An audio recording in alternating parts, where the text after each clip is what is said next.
Voilà, mes amis, on va commencer notre cours à la mémoire de Monsieur et de Madame Cain. Je tiens juste à rappeler que tous ceux qui viennent au Tioul demain, le bus sera là. Et il faut, je rajoute malheureusement, porter les masques dans le bus. Donc ne venez pas sans masque, parce que sinon peut-être que le chauffeur ne nous laissera pas rentrer. Voilà, on va commencer notre cours. On est rentré dans les 3 semaines. Et hier, c'était le 17 Tammuz. Premier jour de jeûne, et dans 3 semaines, dernier jour de jeûne, Tisha B'Av. En vérité, nos maîtres expliquent que ces 3 semaines sont le symbole de toute l'histoire humaine, jusqu'à la délivrance finale du monde, comme on va l'expliquer. Comme je l'ai déjà expliqué de nombreuses fois, le Ham Israël et son histoire sont le microcosme de toute l'histoire universelle. Le peuple juif n'est pas un peuple en soi, mais c'est un peuple qui contient, d'une certaine manière, toutes les tendances, tous les tempéraments et toutes les approches de l'humanité tout entière. On le sait de différentes manières. D'abord, nos maîtres nous le disent. On a un makor, une source dans la Torah elle-même. Quand Israël est descendu en Égypte, on était 70. Et les commentaires disent pourquoi 70 ? Parce que ça fait allusion à la descente en exil des 70 nations. Ça veut dire que l'exil d'Israël n'est pas seulement l'exil d'Israël, sauf que chez nous, ça se voit mieux parce que chez nous, l'exil est aussi géographique. Les Français ont toujours été en France, les Ukrainiens ont toujours été en Ukraine. Donc, comme ils n'ont pas de déplacement géographique, ils sentent moins l'exil.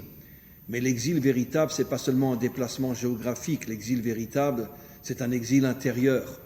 C'est-à-dire que l'homme est complètement perdu, il ne sait plus d'où il vient, qui il est, où il va. Je pense que dans nos dernières générations, on le ressent plus fort que jamais. On ne sait pas ce qu'il y aura demain, on sait encore moins ce qu'il y aura après-demain, et on ne se rappelle même plus ce qu'il y avait hier.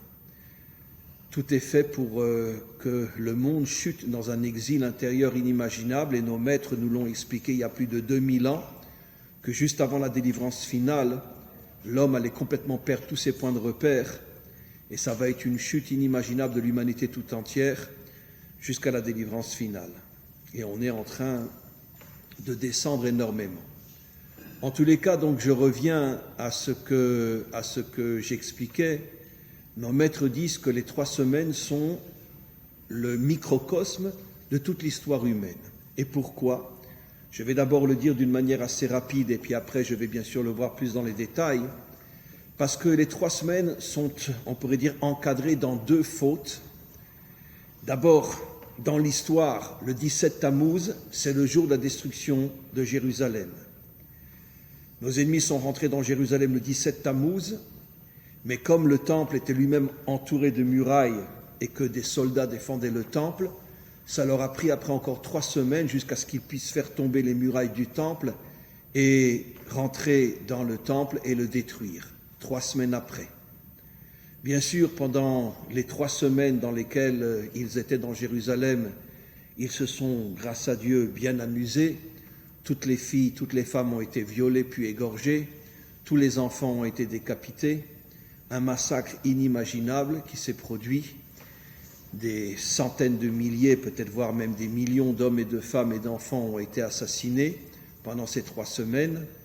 Ils en ont laissé quelques-uns malgré tout. Et après la destruction du temple, comme nous l'enseignent nos maîtres, ça a été une catastrophe. Dans l'enceinte du temple, ils ont fait venir tous les enfants qui restaient, ils les ont tous égorgés. Tous les Kohanim ont été égorgés. Et d'une certaine manière, ça a été un massacre inimaginable. Et encore une fois, tout a commencé avec le 17 Tammuz, la destruction de Jérusalem. Et ça se termine avec le 9 Av, la destruction du temple. Mais comme on le sait, ces 2 dates ont un makor dans la Torah. Qu'est-ce qui s'est passé pour la première fois le 17 Tammuz ? La faute du veau d'or. La faute du veau d'or a été le 17 Tammuz. On va voir le lien avec la destruction de Jérusalem. Et qu'est-ce qui s'est passé le 9 Av ? C'est la faute des explorateurs. La faute des explorateurs. Et qui a causé la destruction du temple. Je l'ai déjà expliqué des centaines de fois, donc je ne voudrais pas revenir trop dans les détails, mais on pourrait dire que la faute du veau d'or on pourrait l'appeler dans notre langage moderne, c'est l'explosion de la laïcité, et la faute des explorateurs, l'explosion de la religiosité. Comme on le sait, nos maîtres nous l'expliquent, donc deux fautes qui sont à l'extrême opposé. Après, on va rentrer plus dans les détails. La faute du veau d'or, je l'ai déjà expliqué des milliers de fois, la plupart de nos maîtres nous disent que ce n'était pas du tout une faute d'idolâtrie, c'était une faute qui symbolisait la puissance matérielle. Comme on le sait, à l'époque, quand la Torah nous parle, 99,9% de toute l'économie mondiale est l'agriculture, il n'y a pas encore de high-tech, il n'y a pas encore de chevrot, et donc tout le monde travaille dans l'agriculture, et le veau, qui est en vérité le bœuf lui aussi, est le symbole de l'outil qui permet l'agriculture. Beaucoup plus tard, ça va être le tracteur, et comme j'ai dit déjà des milliers de fois, si on vous demandait aujourd'hui de dessiner, on pourrait dire, l'outil qui représente l'économie mondiale, qu'est-ce que vous dessineriez aujourd'hui? Hachem? Un marchèvre, voilà, un ordinateur. Et donc, dans le contexte biblique, l'outil qui représente l'économie, c'est le bœuf. Et donc, leur intention n'était pas du tout, Nachmanide l'explique, Rambam l'explique, beaucoup l'expliquent, ce n'était pas du tout un problème d'idolâtrie, comme malheureusement certains commentaires le disent, mais ils ont tort. Les vrais commentaires disent que ce n'était pas du tout. Ils ont voulu tout simplement faire exploser l'idéologie de la laïcité. Nous, on s'occupe uniquement du monde matériel. Moshe n'est pas revenu, donc toute cette histoire du don de la Torah, c'était une blague. Finalement, comme aujourd'hui encore, 80% des Israéliens veulent être un peuple comme les autres. Et donc vivre avec toute la puissance matérielle. Ceux qui veulent être religieux, qu'ils aillent à la synagogue et qu'ils nous foutent la paix. Très bien. Et donc c'est ce qu'on appelle depuis la Révolution française la séparation entre l'Église et l'État. En Israël, la séparation entre la Knesset et Beth Knesset. Et donc c'est le monde occidental qui domine l'humanité tout entière. Et donc ça, c'est la faute du veau d'or. Maintenant, j'avais déjà expliqué quelque chose d'extraordinaire, mais je le redis parce que c'est très important, je suis sûr que la plupart d'entre vous ne s'en souvenaient plus. Comment se fait-il que ceux qui étaient à l'initiative de la faute du veau d'or ont été demandés à Aaron, le grand prêtre, de s'associer à eux? Parce qu'en vérité, la laïcité n'est pas forcément le refus de Dieu, mais la laïcité, c'est le refus de Dieu qui intervient dans notre monde matériel. Ça veut dire qu'on n'est pas contre l'Église, on n'est pas contre la synagogue, mais Dieu est là-bas. Dieu est à la synagogue, pas à la Knesset. Dieu est à l'Église, pas dans l'État. Pourquoi même ceux qui voulaient la laïcité, faute du veau d'or, ont malgré tout accepté que Aaron représente la dimension religieuse? Parce que Aaron, c'est le grand prêtre. C'est-à-dire un homme qui est confiné toute la journée dans sa dimension religieuse. Il est dans le temple, il est à l'église, il est à la synagogue. Ça, c'est le grand prêtre. Et donc, c'est ce qu'il voulait. Il ne voulait pas effacer la religion, car dans tous les pays laïcs dans le monde entier, il y a des églises, il y a des temples, il y a des synagogues, il y a des mosquées, etc. Donc, le monde laïque n'est pas opposé à la religion, mais il veut une religion qui reste dans le monde religieux, qui ne s'initie pas dans le monde matériel. Et donc c'est la raison pour laquelle ils ont été trouvés à Aaron, qui représente le grand prêtre, c'est-à-dire le curé, le cardinal, le rabbin, etc. Toi, tu ne nous déranges pas parce que tu restes dans ta synagogue. Ça, c'est la faute du veau d'or. Donc la faute du veau d'or, c'est la faute de la laïcité. Quelle est la faute de Tisha B'Av? C'est quoi? C'est l'extrême opposé. La faute de la religiosité. Qu'est-ce qui s'est passé? On le sait, c'est pas moi qui le dis, Rachi, tous les commentaires le disent. Tous ceux que Moshe a envoyés pour aller explorer la terre d'Israël étaient tous des chefs de tribus qui étaient des êtres très très très spirituels. Pourquoi? Parce que dans le désert, quelle était la vie dans le désert? Uniquement la spiritualité. On n'avait pas besoin de travailler pour avoir de quoi manger. Bon, je ne rentre pas dans les détails, mais le pain descendait du ciel, l'eau sortait des rochers, on avait le masgan, puisqu'on avait les nuées qui nous protégeaient de la chaleur, etc. Donc, finalement, on n'avait pas du tout des soucis matériels. Qu'est-ce qu'ont fait les Juifs pendant toute la période dans laquelle ils étaient dans le désert? Mais depuis qu'ils ont reçu la Torah, 3 mois après la sortie d'Égypte, ils étaient assis et ils étudiaient la Torah toute la journée. Et donc, les 12, 2 n'ont pas fauté, Yehoshua et Kalev, mais les 10 autres qui ont fauté étaient des êtres très très très spirituels, qui s'étaient d'une certaine manière habitués dans le désert à vivre complètement déconnectés de la réalité. Et quand ils sont rentrés en Israël, ils ont tout de suite compris qu'il va falloir se battre pour conquérir le pays.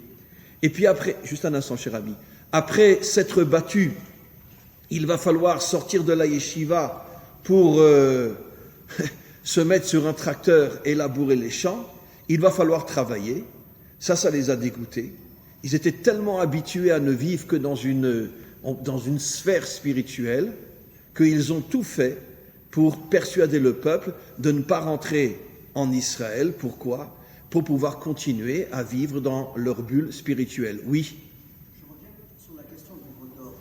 On a voulu prendre Aaron. Qu'est-ce qu'on a voulu faire? On a voulu l'impliquer? Oui, et ils l'ont appliqué.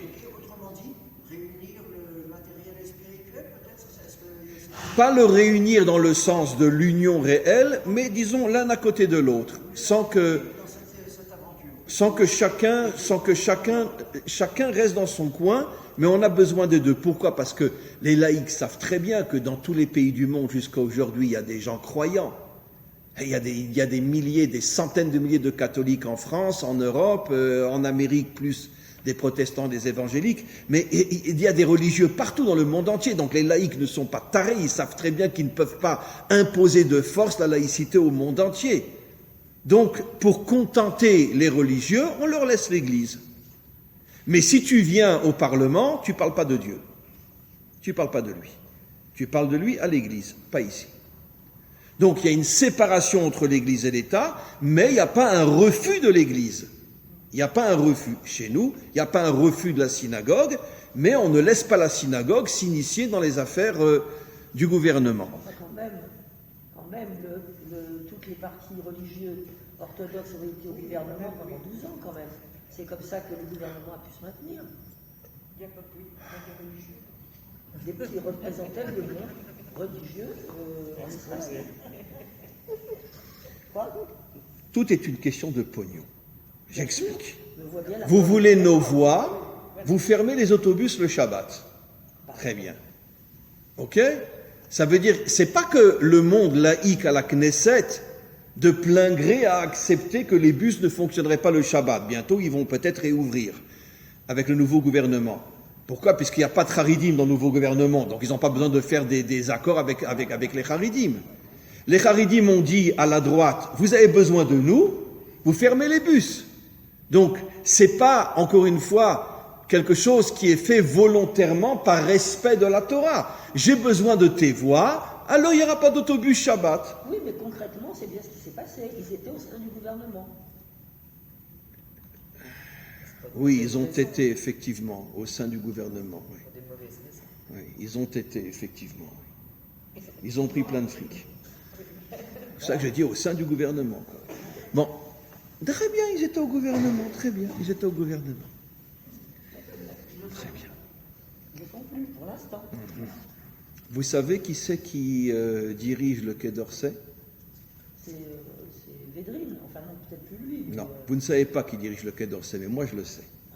Parce que j'ai bien sûr des élèves dans le monde entier et certains qui sont impliqués très fortement dans la politique et qui me révèlent des choses absolument incroyables. Vous savez qui c'est qui dirige le Quai d'Orsay? C'est le Vatican. C'est le Vatican. Ils ont tout un étage dans le Quai d'Orsay qui est à eux, et c'est eux qui dirigent le Quai d'Orsay. C'est pour ça que le Quai d'Orsay est foncièrement antisioniste, parce qu'ils sont dirigés par le Vatican. Voilà. Et le Vatican est installé au Quai d'Orsay. Pratiquement les Français ne le savent pas, mais moi je le sais. Et je peux vous dire que c'est vrai. Et donc bien sûr qu'il y a des implications entre le monde religieux mais parce que sous la table, j'imagine qu'il doit y avoir des accords financiers entre le Vatican et l'État français et des autres États. C'est pas une conscience religieuse, c'est une conscience financière.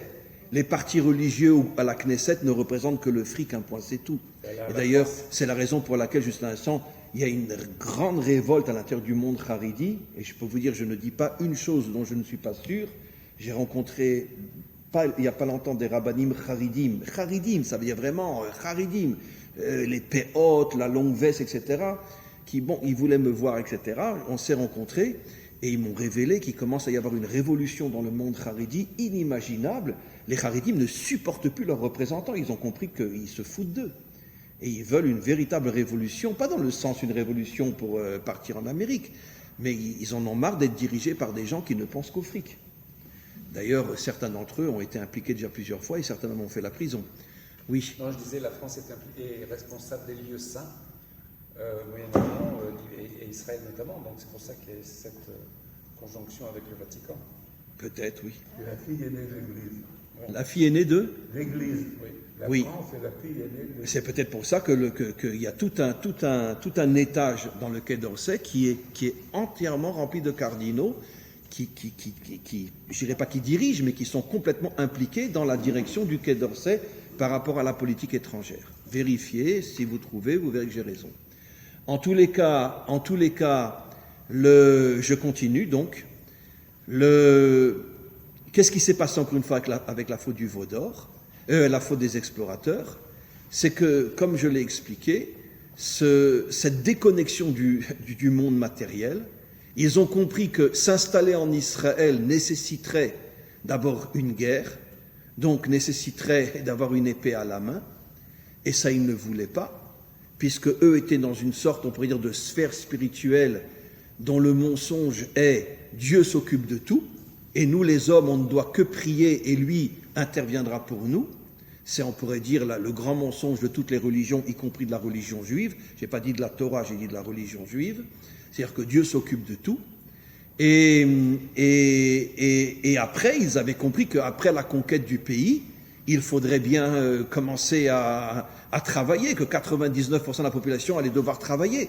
Et ça, ils n'avaient pas envie. Et c'est pour ça qu'ils ont découragé Israël de rentrer en Israël. Donc, qu'est-ce qu'on voit? On voit, comme je l'ai expliqué, que ces 3 semaines représentent toute l'histoire de l'humanité. Regardons aujourd'hui, l'humanité est divisée à nouveau en 2 grandes catégories, avec toutes les nuances possibles. Le monde laïque, d'accord, et l'islam. L'islam, dans sa grande majorité, est un monde très religieux, où Dieu est investi. La preuve, c'est que ne peuvent diriger un pays islamique que des imams, que celui maintenant qui vient d'être nommé en Iran, je peux vous garantir, il est pire qu'Hitler. Il est pire qu'Hitler. On l'appelle le boucher de l'Iran. D'accord. Et il est pire qu'Hitler. Ça veut dire qu'on s'attend, on ne sait pas ce qui va nous arriver. Parce que lui, il est prêt à faire sauter les 2 tiers de l'Iran rien que pour détruire Israël. Et il l'a déjà dit. Et donc, comment? Avec l'assentiment du monde. Ah oui, évidemment, mais le monde ne veut que ça. Pourquoi? Parce que le monde a très peur de cette puissance technologique et que Israël est en train de... vous avez entendu parler de cette nouvelle découverte, on est les premiers à l'avoir découvert, qui devrait être en pratique dans 3 ans en Israël, un bouclier énergétique qui fera qu'on ne pourra plus du tout être attaqué. Ah, vous comprenez? Absolument, ils en parlent déjà. Bon, ils en parlent à mi-voix, mais on est censé d'ici 3-4 ans avoir un bouclier énergétique, plus aucune bombe peut tomber sur nous. C'est pour ça que le monde... Comment? Non, oui, comme dans les films, mais c'est vrai, c'est sérieusement vrai. Mais oui, mais les films sont toujours, on pourrait dire, une avance sur ce qui va se passer. Et donc c'est pour ça que le monde est en train de se précipiter à détruire l'État d'Israël, parce qu'ils savent que si Israël bénéficie de cette protection, et en plus avec tout le génie technologique qu'on a, on va devenir la plus grande puissance du monde. D'accord? Et donc on rentre dans une période très difficile. Comment? Ça couvre tout Israël? Oui, ça couvrira tout Israël. Sauf Jérusalem-Est. Non, ça couvrira tout Israël. Ça va couvrir tout Israël. Bon, donc, je répète, l'exemple, le monde laïque, le monde musulman. Israël, comme c'est le microcosme de l'humanité tout entière, il a les 2 à la fois. Il a le monde laïque, il a le monde religieux. Évidemment, le monde laïque est plus important que le monde religieux, puisqu'on est un pays occidental. Mais quoi qu'il en soit, on a les deux. Et donc, bon, c'est vrai que dans le monde occidental aussi, il y a aussi des religieux, évidemment. Mais disons que pas vraiment comme ici. Ici, il y a des quartiers, des villes entières qui sont religieuses, comme Nebra, comme Yacharim, comme Ramoth dans Jérusalem, et combien d'autres. Ça veut dire ça, on ne trouve pas ça en France. On trouve des croyants, mais on ne les trouve pas regroupés en quartiers où ils sont des milliers. Ça, c'est un truc qui est unique en Israël. Pourquoi ? Pour bien montrer que Israël est le microcosme du monde entier et que chez nous, il y a toutes les tendances. Donc, je reviens à ce que j'explique. On est rentré dans ces 3 semaines qui maintenant correspondent encore une fois à toute l'histoire de l'humanité. Car dans toutes les générations, il y a eu des générations où il y avait des peuples plus laïques, des générations où il y avait des peuples plus religieux, et ainsi de suite. Quand je dis religieux, je ne dis pas forcément de croire dans le Dieu un, l'idolâtrie, peu importe, mais c'est aussi une forme de religiosité. Et donc, c'est toute l'histoire humaine dans laquelle on est rentré maintenant. Maintenant, le problème, mes amis, est de savoir quelle est la faute la plus grave, la laïcité ou la religiosité. Bon, vous connaissez ma réponse, évidemment. Mais souvent, le problème, c'est que je vais vous le montrer. Je vais vous le prouver. D'abord, commençons par, excusez-moi, mais ça fait trembler. La faute du veau d'or, c'est la révolte contre Dieu. C'est-à-dire, nous, on est dans ce monde, tu nous fous la paix, tu restes à l'église ou dans la synagogue. D'accord ? Tant que tu es là-bas, on ne t'embête pas. Tu sors de la synagogue, on te descend. Très bien. Ok. C'est quand même une faute très très grave. Elle a causé les 2 destructions du temple, cette faute-là. Elle a causé les 4 exils, cette faute-là. Et quand je dis les 4 exils, parlons que du dernier. Elle a causé les croisades, cette faute-là. Vous savez que quand les croisés ont commencé à descendre toute la France pour aller, entre parenthèses, libérer Jérusalem, toutes les communautés juives sont rentrées dans les synagogues et ont été brûlées vifs. Ça veut dire des millions de juifs, hommes, femmes, enfants, brûlés vifs dans les synagogues. D'accord ? L'Inquisition, c'est aussi sans doute 1 ou 2 millions de juifs brûlés vifs, hommes, femmes et enfants. Les pogroms, à chaque Noël, le curé excitait les foules, il sortait après dans les ghettos, il massacrait tout le monde. Et surtout, il volait les enfants pour pouvoir après les éduquer comme des catholiques. C'est pour ça qu'il y a tellement ces derniers temps de conversion, parce que ce sont toutes ces âmes juives perdues qui reviennent, qui ont été volées il y a des siècles ou des millénaires, et qui reviennent. Puis, comme je l'ai toujours dit, une conversion, ce n'est pas un non-juif qui se convertit, c'est une âme juive perdue qui revient à la maison, une vraie conversion. Et donc, il y a eu des millions d'enfants pendant des millénaires qui ont été volés, grandis, qui ont été éduqués, qui ont grandi dans le monde catholique et qui ne savaient même pas qu'ils étaient juifs. Et 3, 4, 5, 6 siècles après, tout d'un coup, un réveil, et ils reviennent à la maison. Et ils ne savent même pas quelles sont leurs origines, d'où ils viennent, d'un enfant volé, ou des fois aussi de juifs qui ont volontairement voulu s'assimiler, c'est possible. Moi, c'est surtout des enfants volés. Surtout des enfants volés. C'était vraiment, on pourrait dire, le sport des catholiques à Noël, voler les enfants juifs pour qu'ils ne savent pas qu'ils sont juifs. Après, il y a eu la Shoah. Comme on le sait, ce n'est pas 6 millions de juifs, c'est 9 millions. Mais la Shoah, c'est aussi 50 millions de morts. 50 millions de morts. Pas de juifs, je parle la dernière guerre mondiale, excusez-moi, pas la Shoah. La dernière guerre, c'est 50 millions de morts. Et la première guerre mondiale, c'est 20 millions de morts. Ça veut dire qu'en 10 ans, il y a eu 70 millions de morts. Alors je suis désolé, on a envie d'étrangler Rachi, mais c'est Rachi qui parle, c'est pas moi. Rachi dit que la faute des explorateurs a causé 2 destructions de temples et 4 exils. Donc 4 exils, ça veut dire que tout ce qu'on sait, ce qui s'est passé pendant rien que ces 2 derniers millénaires. Donc, c'est absolument fou. Vous demandez à n'importe qui aujourd'hui, d'accord ? Qu'est-ce qui est plus grave ? Un laïc en Israël tatoué des pieds jusqu'à la tête qui fume 3 joints par jour, d'accord ? Et qui passe d'une fille à une autre, d'accord ? Ou un religieux qui vous dit « Oh, moi, ce monde matériel, il ne m'intéresse pas, je m'en fous, moi, je prie, j'étudie toute la journée. » Vous demandez à n'importe qui aujourd'hui, quelle est la faute la plus grave ? Tout le monde va vous répondre le laïc. D'accord ? Eh bien, c'est pas ce que la Torah nous dit. Je suis désolé, c'est pas ce que la Torah nous dit. Pourtant, les explorateurs étaient des gens d'un très très haut niveau spirituel. C'est Moshe qui les a choisis. Moshe qui avait le roi HaKodesh, qui avait cette vision de rentrer dans l'intériorité de l'être. C'est lui qui les a choisis. Il a pris les meilleurs du peuple. Et c'est à cause d'eux qu'on a eu 9 millions de morts pendant la Shoah. C'est à cause d'eux qu'il y a eu la destruction du premier temple, deuxième temple avec des millions de morts. C'est à cause d'eux qu'il y a eu 4 exils. Mais pourquoi pas à cause des laïcs?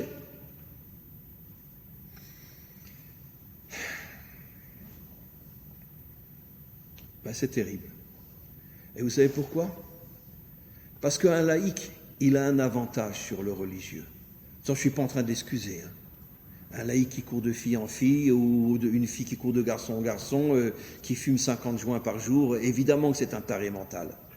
Mais malgré tout, ils ont un avantage sur le religieux déconnecté de ce monde. C'est que pourquoi Dieu a créé ce monde? Pour qu'on soit au-dessus de ce monde ou dans ce monde? Dans ce monde. Et c'est un midrash explicite qui le dit. Je l'ai déjà dit 10 fois. Au moment de la délivrance, je le dis directement en français, Akadosh Baruch Hu rassemble tous les justes de toutes les générations. Et il leur dit, mes enfants, vous vous êtes occupés de ma Torah, mais pourquoi ne vous êtes pas occupés de ma Malchut? Pourquoi n'avez-vous rien fait pour me dévoiler dans ce monde? Vous êtes restés dans vos yeshivot, dans vos kollels, dans vos beth midrash, dans vos synagogues, dans vos églises, vous étiez des curés, des rabbins. Mais qu'est-ce que vous avez fait pour me dévoiler dans ce monde? Trouvez-moi-en un qui s'est battu toute sa vie pour dévoiler Hachem dans ce monde. Il y en a un sur 4000 ans d'histoire juive. Un, comment il s'appelait? David. Un. Bon, peut-être encore un et demi ou un trois quarts. Allez. Un. David. Pour ça que c'est le seul sur lequel on dit Chai Vekayam, le modèle d'Israël. Et on a beau dire tous les jours, David, Melech Israël, Chai, Chai Vekayam, on dit des mots mais on ne les vit pas. D'accord? On dit des mots mais on ne les vit pas. Pourquoi? Parce qu'on dit c'est lui le modèle d'Israël et personne n'essaie de lui ressembler. Bon, on en a eu dans chaque génération, bien sûr. Vous allez me dire qui? Rav Kahana. Moreno. Pendant les Shiva, tous les Ramat Kalim ont dit que c'était le nouveau David Ameller de notre génération. Un homme extrêmement religieux, dans le bon sens du terme, mais extrêmement engagé dans ce monde. La preuve, il est tombé au combat. Moreno. Jusqu'à aujourd'hui, on n'a pas sa photo. Pendant 10 ans, sa femme ne s'est pas remariée. Elle ne pouvait pas se remarier. Comment qu'on peut perdre un homme pareil? Bon, elle s'est remariée grâce à Dieu. Heureusement, parce qu'elle était jeune. Et pendant 10 ans, elle ne pouvait pas se remarier. Quand tu as vécu avec un homme pareil, c'est l'exemple même du juif authentique. Il arrive à réunir le ciel et la terre. Un nouveau David dans notre génération. Mais combien qu'on en a des gens comme ça? Combien qu'on en a? On a où les laïcs qui ne pensent qu'au plaisir? On a où les religieux qui ne pensent qu'au ciel? Et qui est celui qui arrive à réunir le ciel et la terre? Personne. Mais en tout cas, je reviens à ce que je dis, après je vais commencer à le prouver.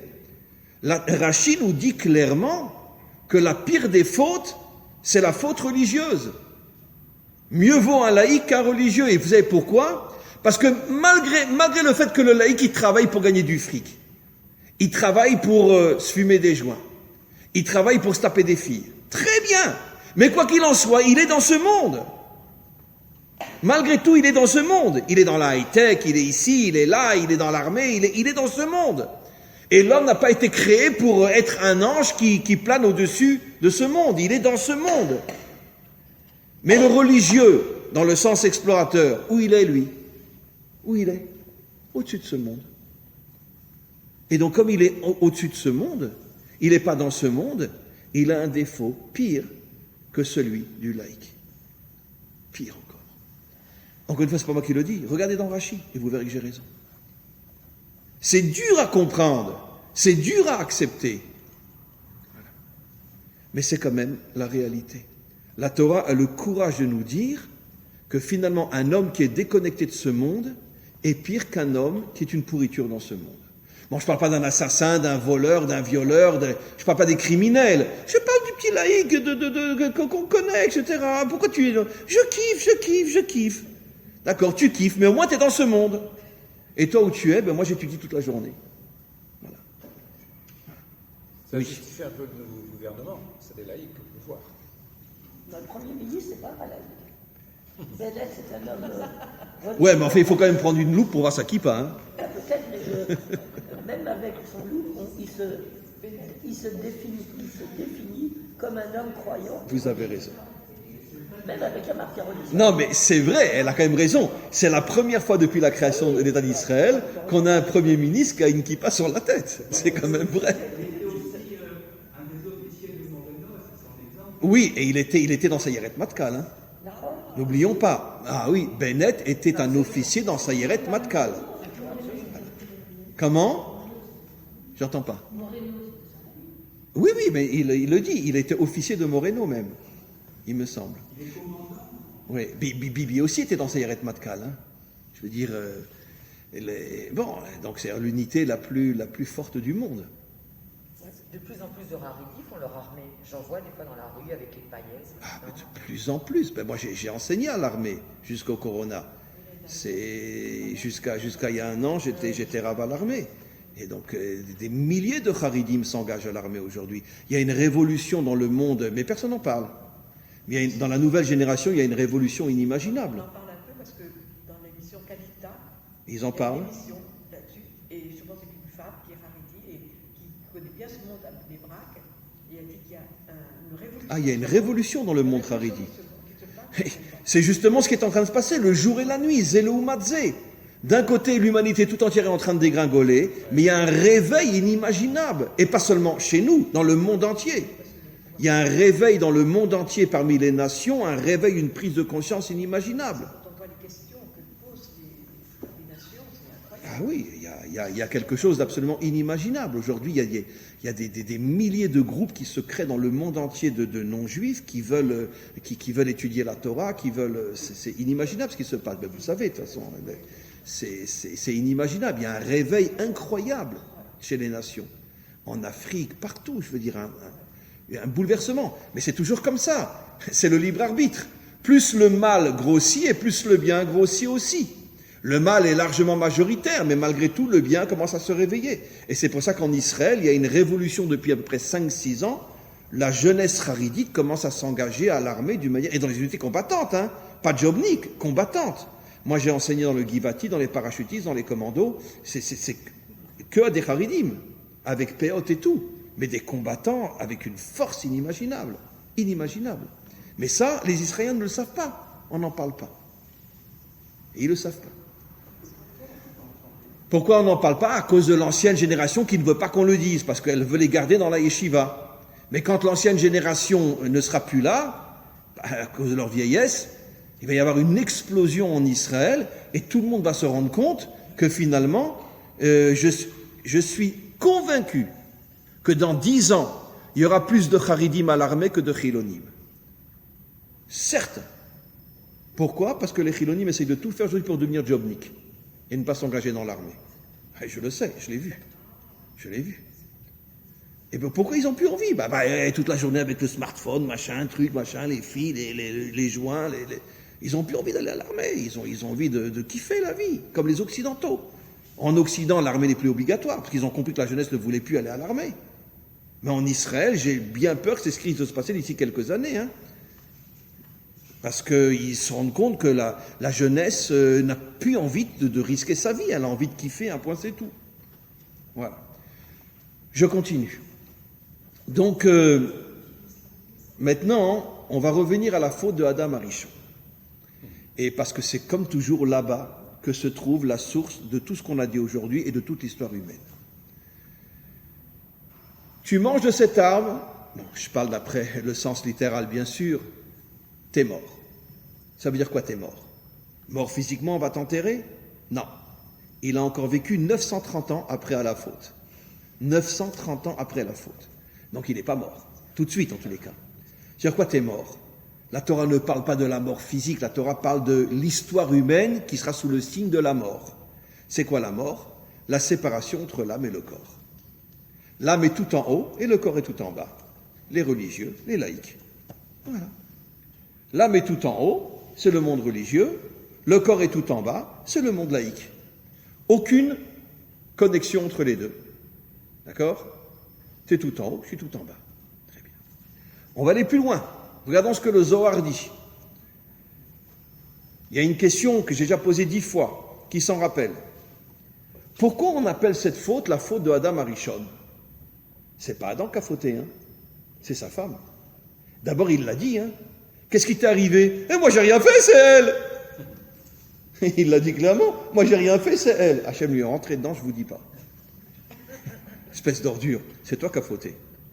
Ben oui. Pourquoi c'est lui qui a fauté? Alors, rentrons dans les détails.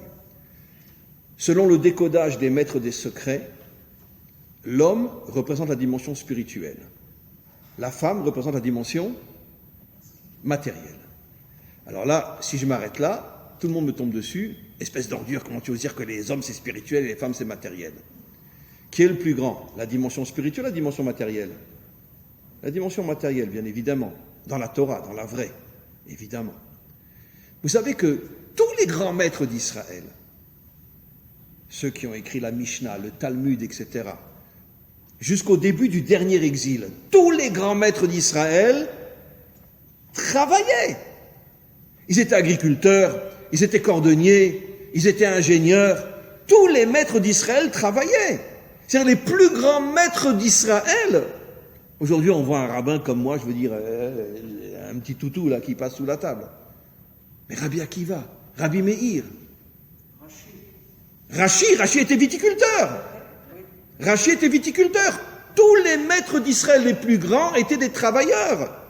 Le Hari HaKadosh avait un magasin de vêtements à Tzfat. Il vendait des vêtements à Tzfat, le Hari HaKadosh. On croit que le Hari HaKadosh était toute la journée, mon Dieu, et mon Dieu, et mon Dieu. Il était dans un magasin, il vendait des vêtements à Tzfat. Ça veut dire que tous les grands maîtres authentiques arrivaient à réunir le ciel et la terre. Rabbi Akiva était aussi un combattant, c'est lui qui a soulevé Bar Korba contre les Romains. Rabbi Shimon Bar Yochai, le maître du Zohar, est le seul qui a osé s'affronter aux Romains, au point qu'il a dû s'enfuir et se cacher dans une grotte. Donc il était une fois des Juifs authentiques. Il y a eu. Revenons maintenant encore à notre histoire. Donc, nos maîtres disent Zachar, la dimension spirituelle. Pourquoi? Parce que les hommes, on les connaît. D'accord. La femme, pourquoi la femme? Donnons un exemple le plus grand. Qui c'est qui donne la vie dans ce monde, l'homme ou la femme? La femme. L'homme, il donne une graine et il s'endort. Qui c'est qui, après, qui travaille pendant 9 mois, et beaucoup plus encore? C'est la femme. Qui donne la vie? La femme. Je vais vous redire quelque chose que j'ai déjà dit 10 fois. D'accord? Tout le monde attend le Mashiach. Oui, un mec, un vrai, waouh. D'accord? Le vrai Mashiach, vous savez qui c'est? Une femme. Ce sera sa femme. Bien sûr. Évidemment. Pourquoi? Parce que toute la force d'un homme, elle vient de sa femme. Adam she'eno isha, disent nos maîtres, eno Adam. Un homme qui n'a pas de femme n'est pas un homme. En abracha metsuya betor beito shela Adam ela bezchut ishto. Toute la bénédiction, toute la réussite d'un homme par le mérite de sa femme. Et attention, nos maîtres ne parlent pas à l'époque d'aujourd'hui où les femmes sont à la high-tech. Et des fois, elles gagnent plus que le mari. Nos maîtres parlent il y a 2000 ans, à l'époque où la femme est toute la journée à la maison. C'est l'homme qui travaille dans les champs ou peu importe. Comment qu'on peut dire la bracha vient de la femme? Parce que la femme dégage des énergies cachées qui rentrent dans l'homme et qui lui causent sa réussite. Vous savez, j'ai déjà dit dans un autre domaine, quand l'épouse du Rabbi Lubavitch est décédée, le Rabbi Lubavitch a fait un Dvar Torah, enfin ce qu'on appelle un Mahamar en Chassidout, sur sa femme. Elle s'appelait Chaya Mushka. Il a expliqué que le mot Chaya, c'est le 4e niveau d'âme, et Mushka, c'est le 5e niveau d'âme. Il a expliqué, tout ce que j'étais dans ce monde, c'est grâce à mon épouse. Il l'a dit clairement, c'est marqué clairement. Mes 2 plus hauts niveaux d'âme qui ont fait de moi le Rabbi de Lubavitch, je le dois à ma femme. Enfin, un homme honnête qui a eu le courage de reconnaître que tout ce qu'il a été, alors tous les chassidim, leur rabbi. D'accord. D'accord. Et le rabbi a dit, fermez-la. Dites ma femme. C'est elle, pas moi. Oui. Eh bien, vous savez que le Mashiach et sa femme, c'est les Gilgulim de Adam et Chava, qui viennent réparer définitivement la première faute. C'est eux qui viennent sceller l'histoire. Et comme c'est Chava, qui entre parenthèses, dans le Maasé, dans l'action, a fauté, après je vais expliquer que c'est en vérité Adam, donc c'est elle qui va revenir et qui va mettre le paquet pour sauver le monde, caché à l'intérieur de son mari, mais le vrai Mashiach, écoutez-moi, d'accord, et dites-le à tout le monde, le vrai Mashiach, c'est pas l'homme, c'est la femme. C'est vrai que dans la vitrine, on verra l'homme, d'accord, mais dans l'intériorité, c'est la puissance de sa femme. Maintenant, pourquoi on dit que c'est la faute de Adam et pas la faute de Chava, alors que dans les Maasé, c'est elle qui a fauté? Alors, c'est absolument incroyable, parce que qu'est-ce que c'est la mort? C'est la séparation entre l'âme et le corps. Et qu'est-ce qui s'est passé tout de suite après la faute? Adam et Ève se sont séparés pendant 130 ans. 130 ans. Pourquoi le chiffre 130? Il y a un secret là-dedans que j'ai déjà expliqué, mais peu importe aujourd'hui. 130 ans, ils se séparent. Ça veut dire que quoi? Que l'âme est toute seule et que le corps est tout seul. D'accord? Et qu'est-ce qu'on vient de dire au sujet de la faute du veau d'or et la faute des explorateurs? Quelle est la faute la plus grave? Une âme seule ou un corps seul? Une âme seule. Et donc, c'est pour ça qu'on dit que c'est la faute de Adam. Qui a pris la décision de se séparer de sa femme? Vous croyez que c'est Chava qui a dit à son mari, va te faire voir? Non. C'est lui qui lui a dit, coucou, je m'en vais. Eh bien, j'ai ma mère qui m'a fait un couscous. Alors, j'y vais. Il est parti chez sa mère. Très bien. Ok, il est parti chez sa mère. Moi, j'ai un couscous en tunisien.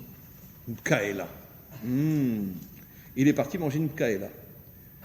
Mais c'est lui qui a pris la décision de partir. Pourquoi? Il ne voulait plus de ce monde. Il est monté là-haut. Et c'est pour ça qu'on dit que c'est la faute de Adam. Parce qu'un homme qui quitte ce monde, c'est plus grave qu'un homme qui tombe dans ce monde. C'est plus grave encore. Mais ça va aller plus loin encore. Je m'excuse, je l'ai déjà dit, c'est pas de moi.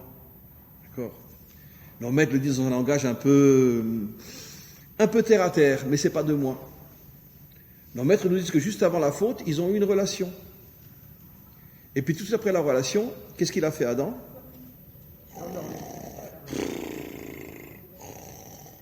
Il s'est endormi, il a ronflé. Elle était tellement écœurée. Attends, je comprends ça. Tu as pris ton kiff et tu me lâches? Elle s'est levée, elle était écœurée de voir un homme comme ça, qu'il l'a pris uniquement comme un objet pour son plaisir. Elle s'est levée, elle est partie. Et c'est là que le serpent, c'est un symbole, il n'y avait pas de serpent bien sûr, c'est là que le serpent, hop, il l'a chopé. Nos maîtres nous disent, pourquoi on appelle ça la faute de Adam? Parce que la faute a commencé quand? Quand elle a compris qu'à ses yeux, elle n'était qu'un objet de plaisir. Et dès qu'il a fini, qu'il a kiffé, il s'endort. À ce moment-là, elle était tellement écœurée, elle est partie et elle est tombée. Ça veut dire que la cause de la faute, c'est Adam. Aucun respect vis-à-vis de son épouse. Et c'est pour ça qu'elle est tombée. Mais pourquoi on a créé une femme? Comment? Pourquoi elle a créé une femme? Parce que l'otov eyot Adam levado, entov ela or, un homme qui n'est pas marié n'a pas de lumière. C'est pas de moi, c'est dans le Talmud. Aïcha nikret or einav shela Adam. La femme est appelée la lumière des yeux de l'homme. Ça veut dire que t'es pas marié, d'accord? T'es rien. T'es pas un homme. Tu vois rien, t'entends rien, tu respires pas. T'es pas un homme. Adam she'eno isha eno Adam. Ça veut dire que toute la dimension humaine est créée par la femme. Et jusqu'à aujourd'hui, 99% des hommes ne veulent pas le reconnaître. C'est la femme qui crée l'homme. Je vais vous donner un autre exemple, d'accord? Mais 99% des tarés chez nous n'ont pas compris ce que je vais dire. Tous les matins, nous on dit « Shelo Asani Isha ». Ah, les ordures, « Shelo Asani Isha », oh là là, « Shelo Asani Isha ». Je suis content, je ne suis pas une femme. Vous Vous savez quelle est la véritable explication de Isha? Tu n'as pas mérité d'être une femme. Quelle est la preuve? Qu'est-ce que dit la femme tous les matins? Sha'asali kirtsonu. Moi, je suis le seul être humain qui correspond à la volonté d'Hachem. Mais pourquoi remercier Hachem quand on est un homme? Puisque vous dites c'est parce qu'il n'est pas d'âme faire. Eh bien, que l'homme doit avoir l'humilité de comprendre chez Lohassani Isha que lui-même, sans son épouse, il n'est rien. Mais pourquoi est-ce qu'il en est content? Puisque c'est, Mais parce que les hommes sont tarés, parce que depuis la faute. De ne pas l'avoir fait femme. Mais parce que depuis la. Qu'est-ce qui s'est passé après la faute? Qu'est-ce que Hachem a dit à Adam, à Chava? Ve'uyim sholbach, il te dominera. Mais ça n'a pas été dit avant la faute, ça a été dit après la faute. C'est-à-dire que la punition de la faute, c'est que l'homme, le taré, il croit qu'il est plus fort que la femme et il la domine. Mais la femme aussi le croit. Comment? La femme aussi le croit. Ben oui, parce que ça fait des millénaires que la femme elle est exploitée. La femme elle est dominée depuis des millénaires. Mais évidemment. Et encore aujourd'hui. Mais évidemment, puisque le monde d'après la faute a été créé sur la dimension masculine qui est au-dessus de la dimension féminine. Et c'est rentré dans l'ADN des femmes. Alors c'est vrai, il y a eu le MLF, la révolution féminine, ces dernières décennies, etc. Mais d'un autre côté, je veux dire, les hommes ont récupéré la femme d'une autre manière. D'accord, MLF, mais en tout cas, je te prends que pour en profiter, Nikuda. Voilà. Donc de toute façon... Elles font la même chose en voyant. C'est balance mon porc et tout ça. Mais de toute façon, rien n'a changé. Rien n'a changé, c'est qu'une vitrine. La femme est toujours dominée par l'homme. La femme est toujours dominée par l'homme. Vous voyez ? Je m'excuse de donner cet exemple-là, mais bon, c'est sûr qu'il y a des exceptions dans ce que je dis. Mais un homme standard recherche une femme pour le plaisir. Une femme, même standard, recherche l'homme pour l'amour. La dimension féminine n'a rien à voir avec la dimension masculine. La femme, elle a besoin d'amour, besoin de respect, besoin de considération. De protection, elle a besoin de sentir de l'humain à côté d'elle. Mais l'homme, qu'est-ce qu'il a besoin? Un outil, c'est fini, il le jette, il en prend une autre, c'est tout. Des coudas, c'est ça. Ça veut dire que finalement, aux yeux de l'homme, la femme est restée un objet. Alors qu'aux yeux de la femme, elle cherche un roi, elle cherche quelqu'un qui, je me sens à tes côtés, je me sens, waouh. Mais ça, l'homme ne le comprend pas. Et c'est le coup que Adam a fait à Ève, il s'est endormi tout de suite après l'union. Mais pourquoi est-ce que Dieu, dans ce cas-là, a infligé la punition à Ava, que toutes les femmes seront dominées par l'homme? C'est la punition qu'il a infligée à Ava. Elle en a reçu c'est une très très bonne question. C'est une méga punition qui Oui. s'est faite pendant des millénaires jusqu'à aujourd'hui. Alors je vais vous donner une partie de la réponse. Parce qu'à partir du moment où l'homme domine la femme, il perd la bracha, il perd toutes les énergies positives de la femme et il devient lui-même un animal.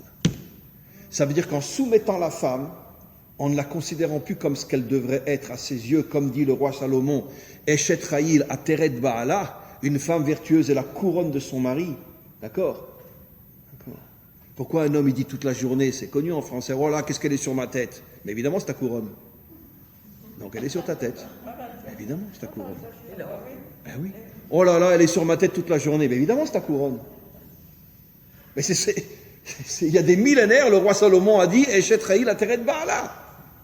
Ça veut dire que c'est elle qui fait de moi un roi. Puisque le roi n'est roi que grâce à sa couronne. C'est elle qui fait de moi un roi. Alors qu'est-ce qu'Hachem il a fait? Il a voulu punir l'homme en vérité. En la dominant, tu vas perdre tout ce qu'elle était censée te donner. Et tu vas devenir quoi? Un sale chien. Wouh, wouh, toute la journée. Voilà, c'est ce que tu es. Il vaut mieux, depuis des millénaires, avoir été un homme plutôt qu'une femme. Non, non, parce que les femmes ont donné la vie. Ah ben heureusement. Et c'est la plus grande des choses. Ben oui, d'accord, mais c'est pas pour ça qu'elle a payé. Elle continue à payer jusqu'à aujourd'hui. Oui, mais l'homme aussi continue à payer. Regardez les hommes dans le monde aujourd'hui, c'est quoi? C'est des êtres humains. Franchement, c'est un monde d'animal aujourd'hui. Ben, c'est pas une réussite. Et pourquoi c'est un monde animal? Parce que comme la femme est tombée, l'homme ne reçoit plus de bracha. L'homme ne reçoit plus de force. Et donc l'homme est tombé. Et en vérité, en soumettant la femme, Dieu, ce qu'il a voulu faire, c'est punir l'homme. Jusqu'au jour où l'homme se réveille et qu'il prenne conscience que sans la femme, il n'est rien. C'est pour ça que je vous garantis, et vous le verrez, au moment de la venue du Mashiach, d'accord, je vous garantis, on ne regardera pas le Mashiach, on regardera sa femme. Et vous le verrez, on regardera sa femme. Alors évidemment que lui aussi va agir et va être un homme d'action, évidemment que ça va être un géant. Mais malgré tout, tout le monde comprendra que dans l'intériorité des choses, ça vient de sa femme. Donc on comprend pourquoi on appelle ça la faute de Adam. Parce qu'il n'a pas été capable de comprendre la dimension de son épouse. Et c'est pour ça qu'elle est partie, qu'elle est tombée après entre les mains, entre parenthèses, du serpent. Et c'est pour, encore une fois, comme vous le dites, c'est pour ça qu'après, elle est soumise par l'homme pour punir l'homme et l'empêcher de recevoir la bénédiction de sa femme. Parce qu'une femme soumise, c'est évident qu'elle n'envoie pas des bénédictions à son mari. Évidemment. D'accord. Quelle a été la plus grande faute de la Torah jamais commise par la Torah, que heureusement que nos maîtres ont aboli. Hachem, pardonne-moi pour ce que je dis. Ben, la polygamie. Ben oui. Pendant des millénaires, les hommes pouvaient se marier avec plusieurs femmes. C'est une véritable cochonnerie. Mais évidemment, c'est une véritable cochonnerie. Pourquoi? Parce que imaginez-vous la souffrance des femmes. D'accord? Imaginez-vous la souffrance d'une femme, 4 ou 5 femmes avec le même mari. Encore David, il en avait 18. Shlomo, malade mental, taré total, 1000. Très bien. Mais vous êtes trompé, là, vous avez dit une femme avec 4-5 maris. Non, 4 ou 5 femmes avec un mari. Voilà, vous imaginez la souffrance de la femme? Vous imaginez la souffrance de la femme? Oui, c'est encore comme ça. Oui, aujourd'hui, dans l'islam, c'est encore comme ça. Mais vous imaginez la souffrance de la femme? Mais comment qu'on peut faire souffrir à ce point la femme? Comment? Heureusement, il y a plus de 1000 ans, nos maîtres l'ont interdit. Enfin, c'était des maîtres ashkénazes. Ils l'ont interdit dans le monde ashkénaze, mais ça s'est passé aussi dans le monde sfarade maintenant. Mais aujourd'hui, quel est le taré qui oserait épouser plusieurs femmes? Grâce à Dieu, dans ce domaine-là, on a évolué. Bon, vous me direz, on a une femme et 50 maîtresses, mais bon, ça il ne faut pas le dire. Mais bon, des femmes réelles, on n'en a qu'une.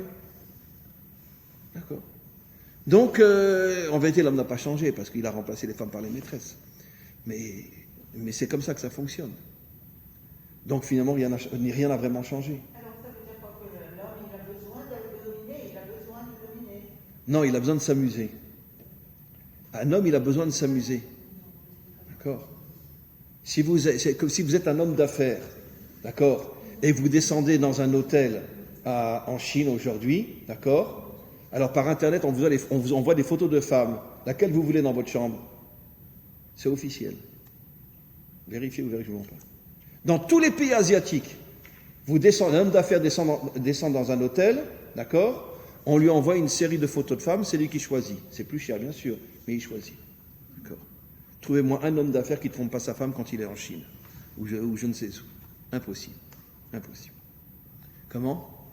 Concernant la faute de Adam, j'ai lu un commentaire, je ne sais pas s'il est véridique, s'il est fondé, c'est que Adam a voulu, en commettant cette erreur, voulait déjà appliquer le principe du libre arbitre, et en fait, il voulait déjà réunir le monde spirituel, quitter un peu ce monde spirituel, pour retrouver un peu le monde matériel. Est-ce que c'est une théorie qui En s'unissant à elle, évidemment qu'il y a eu, mais nos maîtres disent que l'union était une faute, parce que Hachem lui avait dit de s'unir Motsé Shabbat, et ils se sont unis Yom Shishi, le jour de la création. Bon, ce sont des métaphores, ce sont des codes, mais c'est vrai qu'ils devaient attendre jusqu'après Shabbat pour s'unir, et finalement, il l'a pris tout de suite, et ce qui prouve, parce que s'il avait attendu Shabbat, il se serait rempli de lumière, rempli de sainteté, et l'union aurait été une union qui n'aurait pas été uniquement une union de plaisir. Mais il l'a pris tout de suite parce qu'il a montré qu'il n'arrivait pas à attendre, il avait besoin de plaisir. Et c'est comme ça qu'il y a eu la faute.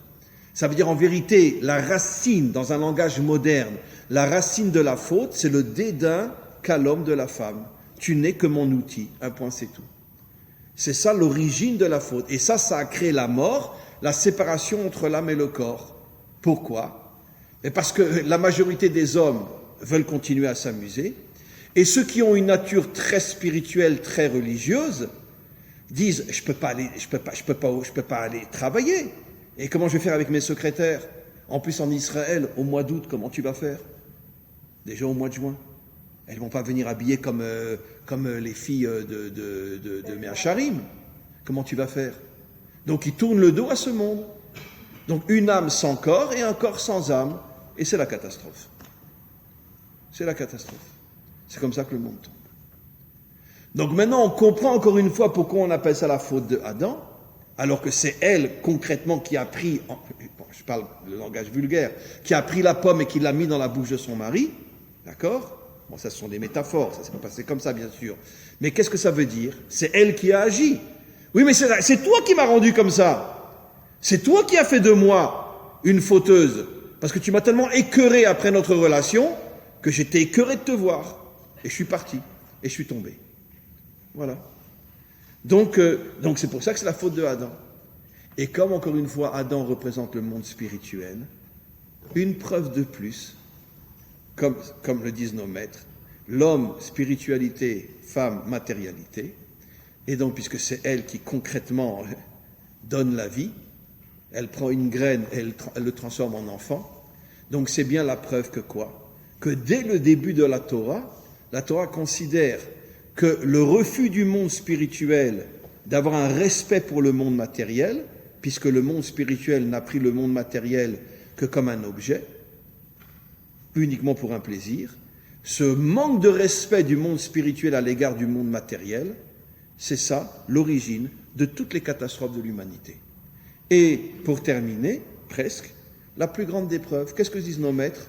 D'accord? La plupart de ceux qui étudient la Torah imaginent « Oh, l'ordure de Caïn, il a tué Abel ». C'est pas ce que nos maîtres nous disent. Je l'ai déjà dit 10 fois. Quand Caïn, qui était un matérialiste, revenait du travail, d'accord, qu'est-ce qu'il lui disait à Abel? « Ah, moi j'étais avec Dieu toute la journée. Et toi l'animal, qu'est-ce que t'as fait aujourd'hui? T'as labouré les champs? T'étais avec tes vaches, espèce de taureau ?» Il l'humiliait toute la journée. C'est un matérialiste. Caïn, il a pété un câble, il a pris son couteau, il l'a tué. Il n'en pouvait plus. Pourquoi est-ce que Hachem a refusé l'offrande de Caïn? Comment? Pourquoi est-ce que Hachem a refusé l'offrande de Caïn? C'est quand même ça le point de départ. Mais parce que Caïn était un matérialiste. Alors Et Hachem refuse son offrande? Mais oui, parce que effectivement, il a donné quelque chose de très mesquin à Hachem. C'est vrai, vous avez raison. Mais parce que c'était un homme très matérialiste, il voulait garder l'argent pour lui. Évidemment. Vous savez très bien que plus un homme est riche et plus il est avare.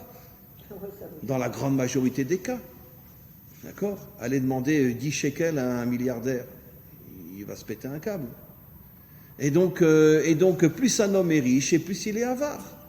Et donc, comme lui, il avait toute la terre, et il était le seul homme sur terre, bon, j'exagère, mais il avait une richesse folle pour Hachem. Je te donne, mais voilà. Une petite pièce. Voilà. Et donnons un exemple simple, hein. Excusez-moi, mais on va dans un restaurant, on paye 400 shekels, on rentre dans une synagogue, et il y a une petite boîte de tzedaka, combien qu'on donne? 10 shekels, 20 shekels. Alors qu'on ne se la joue pas. D'accord? On considère que bien bouffer, c'est beaucoup mieux que de donner à Dieu. C'est comme ça que ça fonctionne. Donc le monde entier est comme ça. Même nous qui avons une kippa sur la tête, je m'excuse, je donne plus dans un restaurant que dans une boîte de tzedaka. Ouais. Donc, il va falloir qu'on fasse des choux là. Donc, c'est ce qui s'est passé avec Caïn et Abel. Et maintenant, je termine. Qu'est-ce qu'on doit apprendre de ces 3 semaines? On doit apprendre de ces 3 semaines, mes amis, comme je le dis souvent. On doit absolument réussir l'union entre l'homme et le corps. L'union entre la dimension spirituelle et la dimension matérielle. Vous savez que, je l'ai déjà dit des milliers de fois, dans l'armée du roi David, qui était l'armée la plus puissante du monde à son époque, toutes les nations tremblaient devant l'armée du roi David. Qui était dans l'armée du roi David? Qui? Que des tzadikim. Le roi David ne prenait dans son armée qu'un tzadik. Et le Talmud nous rapporte que si un officier de l'armée de David, pendant la prière, d'accord, sa femme l'appelle, il prend son téléphone pour lui répondre, il était viré de l'armée. Comment tu oses parler pendant la prière? Mais c'est ma femme, je m'en fous. Pendant la prière, tu parles avec Hachem, pas avec ta femme. Ça veut dire que même un officier était viré de l'armée du roi de David s'il avait une conversation avec quelqu'un pendant la tfila. Pourquoi David ne voulait dans son armée que des ultra tzadikim? Mais c'est quoi? Des tzadikim comme on les connaît aujourd'hui? Non. Les vrais. Ça veut dire des tzadikim qui étaient complètement en haut et complètement en bas. Une âme dans le corps. Et c'est pour ça que la Torah nous dit, Vayipar nishmat chaim be'apav. C'est-à-dire que l'âme est rentrée dans le corps, elle n'est pas au-dessus du corps, elle est dans le corps. Puisque la fonction de l'âme, c'est d'animer le corps. Exactement comme la fonction de la femme, c'est de construire son mari. La femme est l'âme de l'homme. La spiritualité est l'âme de la matière et pas au-dessus de la matière.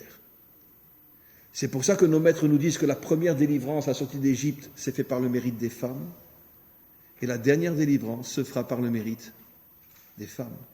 Parce qu'elles vont reprendre conscience de leur rôle, elles vont redevenir l'âme du monde, elles vont rentrer à nouveau à l'intérieur de l'homme, elles vont redonner ces énergies positives à la création tout entière, et c'est comme ça que la délivrance se fera. Donc, je terminerai juste encore sur un point, et j'ai fini. Pourquoi